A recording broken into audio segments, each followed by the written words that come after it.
আমরা যদি কয়েক দশক আগে ফিরে তাকাই তাহলে আমরা দেখতে পাবো যে এই সেক্টরটা ছিল, সাইকোলজি সেক্টরটা আসলে এমন একটা সেক্টর ছিল যেটা বেশিরভাগ মানুষের কাছেই ছিল অপরিচিত।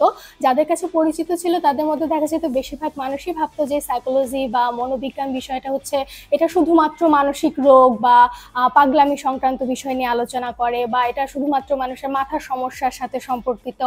তো এইসব নানাবিধ কারণে দেখা যেত যে স্টুডেন্টরা বা মানুষরা এই সাইকোলজি বিষয়ে পড়তে চাইতো না, বা অভিভাবকরাও তাদের স্টুডেন্টদেরকে অভিভাবকরা তাদের বাচ্চাদেরকে দেখা যেত এই সাইকোলজি পড়তে নিরুৎসাহিত করতো।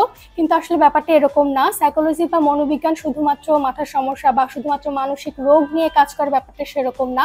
এটা মানুষের চিন্তা ভাবনা, আচার আচরণ, অনুভূতি, এই জিনিসগুলো নিয়েও কাজ করে। এবং এবং সাইকোলজি অনেক সময় মানুষের ব্রেন বা মস্তিষ্ক নিয়েও কাজ করে, যে মস্তিষ্কের বিভিন্ন অংশ কিভাবে মানুষের বিভিন্ন আচার আচরণকে প্রভাবিত করে, এই জিনিসগুলো নিয়েও সাইকোলজি কাজ করে থাকে।